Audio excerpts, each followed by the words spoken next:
8월 30일 목요일 인천일보 백초 브리핑 시작합니다. 박남춘 인천시장이 고위층과 기업인의 부적절한 사교 모임이란 지적을 받아온 인화회를 공식 탈퇴했습니다. 앞으로 인화회는 인천 상공회의소 중심의 경제인 친목단체로 운영될 예정입니다. 제8대 인천시의회가 첫 정례회를 열고 추가경정 예산안과 조직개편안 심사에 돌입했습니다. 이번 정례회에선 무상교복 도입과 원도심 재생 사업이 중점 논의됩니다. 8개월간 공석이었던 인하대 총장의 조명우 기계공학과 교수가 선임됐습니다. 지역사회 신뢰 회복을 통해 명문사학의 옛 명성을 회복할 수 있을지 주목됩니다. 인천에서 KTX 광명역을 오가는 대중교통이 갈수록 불편해지고 있습니다. 이달 초 한 곳에 이어 다음 달 8일부터 해당 구간 광역버스 2개 노선이 폐지됩니다. 화성시 남양읍 활초리 참나무 군락지를 빽빽히 채웠던 아름드리 5천 그루가 잘려나갔습니다. 공장 단지로 개발되면서 울창했던 산림이 하루아침에 쑥대밭으로 변했습니다.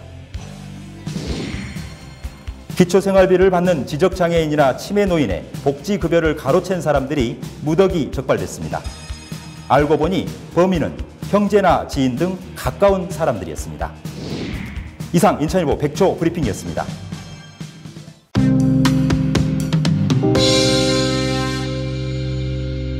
여러분 안녕하십니까? 8월 30일 목요일 인천일보 지면에 실린 주요 기사 살펴보겠습니다. 먼저 인천판 1면과 3면 두루 걸쳐서 비중 있게 다루고 있습니다.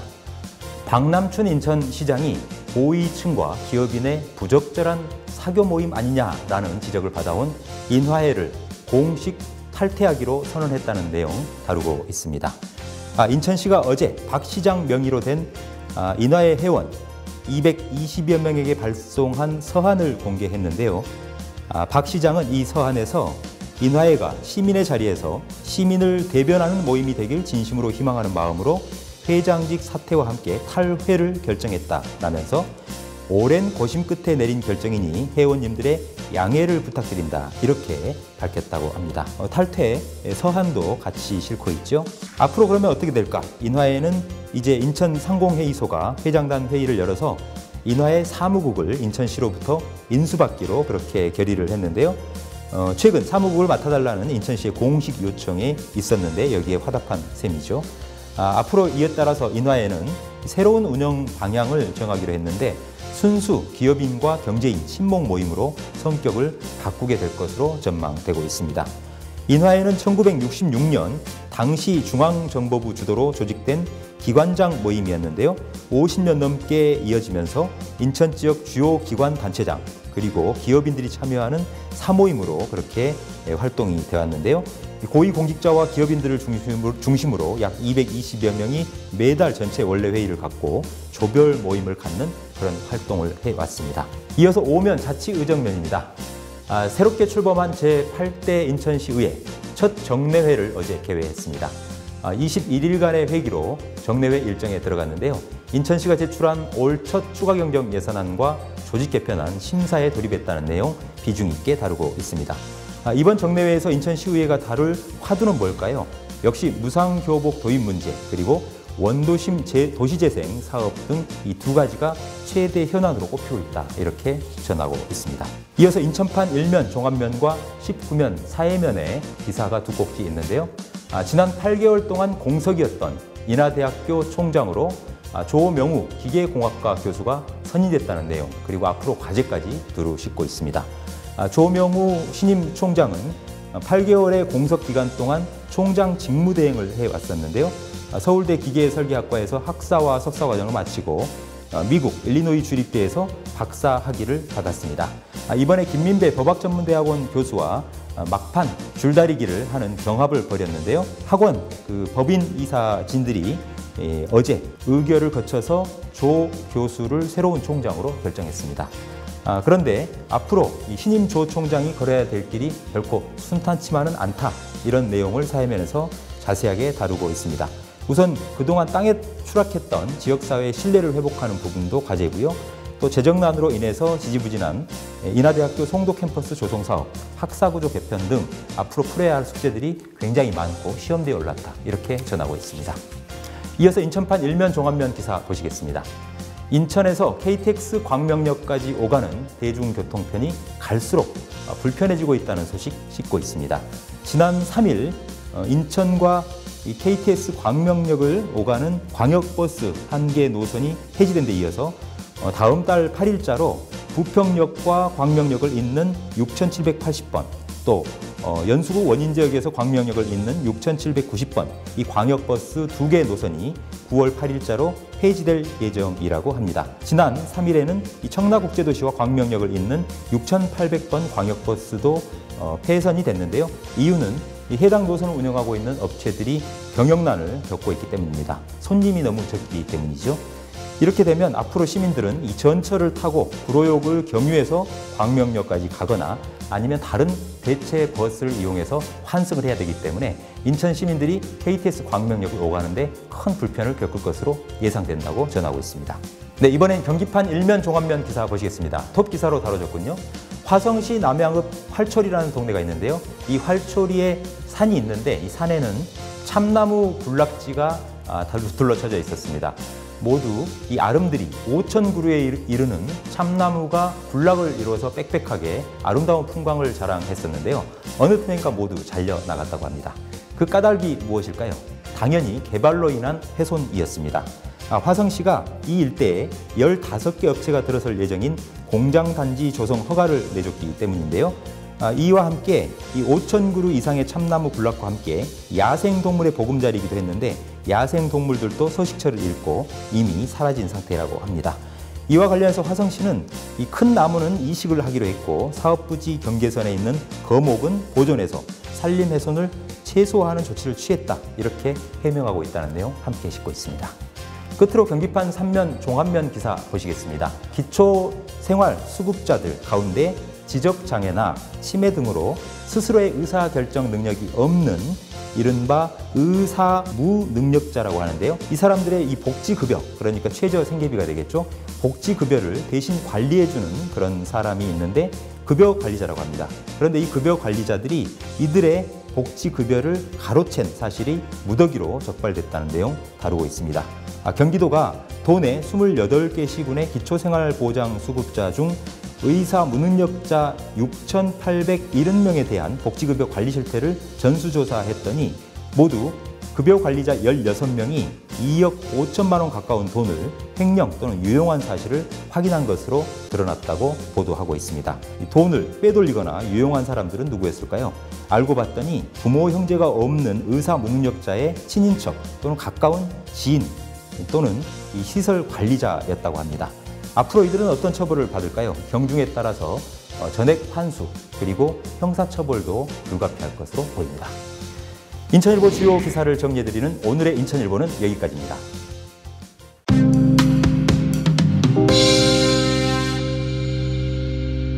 이슈 톱파보기 시간입니다. 인천광역시 한의사회가 최근 지역 봉사활동에 소매를 걷어붙였다고 합니다. 지역 주민과 밀착하는 또 새롭게 달라진 한의사상을 심어가고 있어 좋은 반응을 얻고 있는데요. 오늘 인천광역시 한의사회 황병천 회장 모시고 자세한 말씀 나눠보도록 하겠습니다. 어서 오십시오. 네, 반갑습니다. 네, 지난 10일이었나요? 대한노인회 인천광역시 연합회에 우리 인천광역시 한의사회에서 이 한약재 백상자를 기탁하셨다고 들었어요. 네. 어떤 취지였는지요? 올여름이 날씨가 상당히 좀 더웠잖아요. 그렇죠. 네, 방송에서도 무더위로 인한 온열 질환 환자가 한 2,000명이 넘었다고 이렇게 보도도 됐습니다.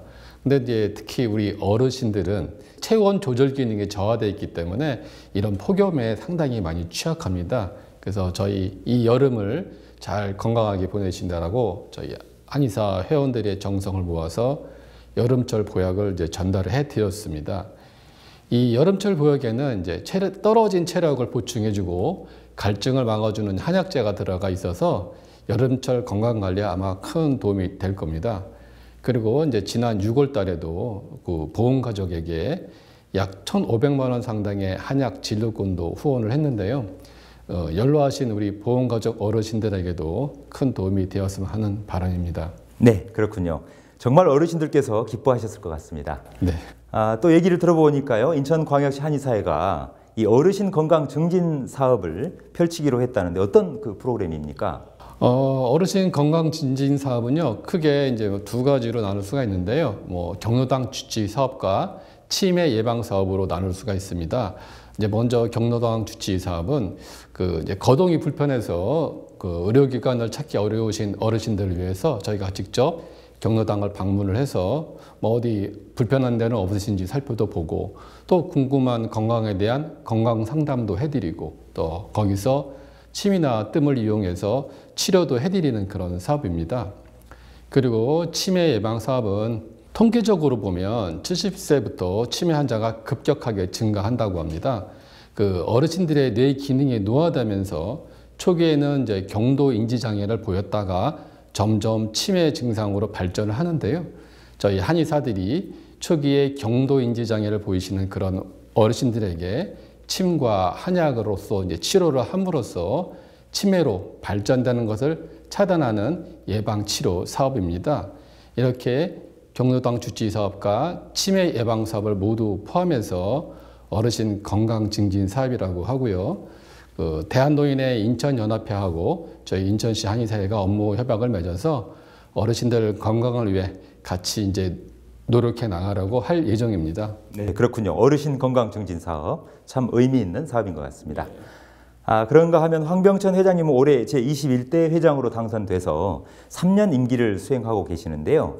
인천 시민들의 건강을 위해서 어떤 사업을 준비하고 계시는지도 궁금합니다. 네. 우리 인천 시민들의 건강 증진과 복지 향상을 위해서 꼭 해보고 싶은 사업이 한 3가지 정도가 있습니다. 첫 번째는 이제 저출산 관련한 한방 난임 사업이고요. 두 번째는 어르신 건강 증진 사업. 세 번째는 이제 공공의료의 한의사 참여로 말씀을 드릴 수가 있는데요. 한방 난임과 관련돼서는 지금 전국에 한 약 10개 정도의 지방자치단체에서 조례를 만들어서 우리 난임 부부들에게 한방 난임 치료 지원 사업을 하고 있는데 안타깝게도 인천은 아직 시행을 못하고 있습니다. 예. 한방 난임 치료는 치료료 비용이 좀 적게 드는 반면에 임신 성공률은 약 24.9%로 치료 효과도 꽤 높은 편이고요. 무엇보다도 난임 여성의 신체적인 건강 손실과 정신적 스트레스가 훨씬 덜한 치료 방법이기 때문에 최근에는 이제 난임 부부들에게 희망적인 치료 방법으로 이렇게 부각이 되고 있습니다. 그리고 현재 이제 인천에 공공의료기관이 한 7군데가 있는데 한의과가 개설된 곳은 아직 한 군데도 없습니다. 네. 우리 공공의료기관에서 한방과 양방이 이렇게 같이 협진을 통해 양질의 의료 서비스를 제공한다면 우리 치료하시는 의료 소비자의 치료 만족도도 크게 올라갈 수 있을 건 물론이고 국민 보건 향상에 크게 기여할 거라 생각 들어서 제 임기 기간 동안에 공공의료기관에 한의과가 설치될 수 있도록 이제 노력해 나갈 예정입니다. 네, 굉장히 의미 있고 값진 사업들을 계획하고 계시는데요. 이런 포부를 실현하기 위해서는 이 특별한 문제가 있거나 어려운 점은 없으신지요? 언뜻 보기에도 이 말씀만 들어봐도 뭔가 당국, 특히 이 지방정부 차원의 지원이 좀 필요해 보이는데요. 네, 맞습니다. 네. 현재 인천시에는 한의학 정책사업과 관련된 조례가 하나도 없는 상태고요. 예산 편성도 충분치 못한 상태입니다. 결국에 이제 인천시가 인천 시민 복지 향상을 위해 이런 좋은 정책들을 적극 채택을 해주기를 이제 기원을 드리고요. 저출산 고령화 시대에 걸맞는 이런 지원 사업을 하는 데 있어서 저희 한의계의 우수한 자원을 적극 활용해 주시기를 이제 부탁을 드립니다. 그나마 좀 다행인 게 신임 인천시장님께서 어르신 복지 바우처 사업이나 또 공공산후조리원, 제2 인천의료원 건립 같은 의료 관련 복지 공약을 약속하셨는데요. 여기에 저희 한의사가 적극 참여해서 인천 시민들의 건강을 위해 같이 노력해 나가겠습니다. 네, 이 한의학이 우리 시민들에게 보다 가깝고 또 도움이 되기 위해서는 어떤 방향으로 변화되어야 될까 이런 부분들도 궁금한데요. 특히 이 인천에는 모두 약 800군데 정도 한의원이 분포해 있는 것으로 그렇게 알고 있습니다. 또 연간 900명 이상의 이 한의사들이 배출이 되고 있고요. 네. 굉장히 시장은 한정돼 있는데 좀 어려움도 많을 것 같은데 이 시민들에게 도움이 되는 한의학으로 우뚝 서기 위해서는 어떤 부분들이 좀 필요할까요? 현재는 이제 한의원에서 치료를 받을 때 보험수가 적용되는 항목이 너무 작습니다. 그 한의학이 우리 시민들에게 더욱 도움이 되기 위해서는 그 보험수가 되는 항목이 조금 이렇게 늘어나야 될 거라고 생각이 듭니다. 이런 걸 이제 보장성 강화라고 우리가 흔히 얘기를 하죠. 지금 한의원에서 많이 하는 이제 추나요법 같은 경우는 조만간 이제 보험 적용이 될 예정이고요. 첩약 건강보험도 현재 논의 중에는 있습니다. 추나나 약침, 첩약 같은 것들이 건강보험 적용을 받는다면 한의원을 이용하시는 모든 시민들에게는 아마 큰 도움이 될 것이라고 생각이 들고요. 또한 우리 이제 시민사회단체가 모두 찬성하고 있는 한의사 의료기 사양 문제도 잘 된다면 국민 건강과 보건 향상에 크게 기여할 거라고 생각이 듭니다. 네, 그렇군요. 끝으로 시민들에게 당부 말씀, 또 각오 한 말씀 부탁드릴까요? 네, 저희 인천광역시 한의사회는 지금까지 말씀드린 여러 사업뿐만 아니라 미혼모 자립시설에 있는 그런 분들을 위한 의료봉사, 또 보육원 학생들에 대한 장학금 지급 같은 사회적 소외계층을 위한 사업도 지속적으로 하고 있습니다. 앞으로도 저희 인천광역시 한의사회는 인천 시민의 건강과 복지 향상을 위해 노력해 나가겠습니다. 많은 관심과 지도 편달을 부탁드리겠습니다. 네, 잘 알겠습니다. 인천 시내 공공의료기관이 7군데인데 이 한의과가 개설된 곳이 단 한 군데도 없다. 굉장히 좀 놀라운 사실이기도 한 것 같습니다. 잘 알겠습니다. 오늘 출연해 주셔서 대단히 고맙습니다. 네, 감사합니다. 네, 최근 지역봉사 활동에 소매를 걷어붙인 지역 밀착 활동을 펼치고 있는 인천광역시 한의사회 황병천 회장과 말씀 나눴습니다.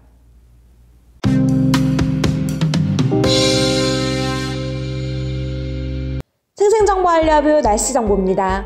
게릴라성 폭우가 쏟아지면서 많은 피해가 나오고 있습니다. 경기 북부의 많은 곳은 250mm 이상의 물폭탄이 쏟아지겠고 경기 남부에도 150mm 이상의 폭우가 예상됩니다. 이어서 해양정보입니다. 바다에도 어김없이 비 소식이 있습니다. 먼바다로 나갈수록 물결이 강하니 안전사고에 유의하시기 바랍니다. 오늘의 한마디. 승자가 즐겨 쓰는 말은 다시 한번 해보자이고 패자가 즐겨 쓰는 말은 해봐야 별 수 없다이다. 탈무드. 이상 생생정보 알려뷰였습니다. 사흘째 인천 경기 지역에 많은 비가 내리면서 크고 작은 피해가 속출하고 있습니다. 특히 오늘은 경기 북부 지역을 중심으로 집중호우가 예보됐는데요. 비 피해 입지 않도록 단단히 대비해야겠습니다. 저희는 더 알찬 소식으로 내일 아침 돌아오겠습니다. 지금까지 8월 30일 목요일 인천일보TV 뉴스였습니다. 감사합니다.